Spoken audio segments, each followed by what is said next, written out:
আচ্ছা, পাকিস্তানি অভিনেত্রী হানিয়াকে কোনোভাবে বাংলাদেশে রাইখা দেওয়া যায় না? একবারে যে রাইখা দিব বিষয়টা এমন না।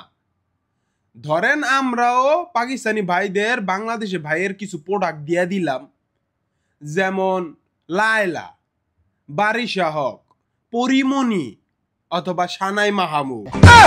1971 সালের যুদ্ধের পর যা হারাইলাম আর যা পাইলাম। পাকিস্তানি আমাদের থেকে যেই জিনিস নিছে, এখনই উপযুক্ত সময় আমাদের দেশের অব্যবহৃত প্রোডাক্টের বিনিময়ে নিজেদের জিনিস ফেরত নেওয়া। আমাদের দেশের যেই জিনিস বড় বড়, আমরা আশাবাদী পাকিস্তানিরা হতাশ হইব না। আবার একদিকে ঠিকই আছে, আমাদের যেই মন মানসিকতা, হানিয়া যদি বাংলাদেশে থাকতো তাইলে হানিয়ার হানিয়া না, কারণ বাজারে বস্তা পচা দুনিয়া হইয়া যাইতো। মালে আসেন মারলন, নাইলে আগে বাড়ায় তেললন।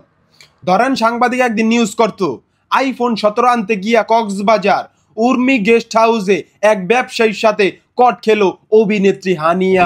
আবার ধরেন কি হয়েছিল সেই রাতে, কি ঘটেছিল ডিবি হারুনের অফিসে হানিয়ার সাথে। অবশেষে সোশ্যাল মিডিয়ায় ভাইরাল হানিয়ার 1 মিনিট 45 সেকেন্ডের ভিডিও। সুতরাং যারা 2 দিন যাবত হানিয়ার কথা চিন্তা করতে করতে ঘুম নষ্ট করছেন, তাদেরকে বলি, সবসময় 2 নাম্বার ঘি খাইতে খাইতে লিভার সইয়া গেছে। হঠাৎ যদি আপনি 1 নাম্বার ঘি খান তাহলে পেট খারাপ করব। সুতরাং যার যা কিছু আছে তাই নিয়ে হ্যাপি থাকেন।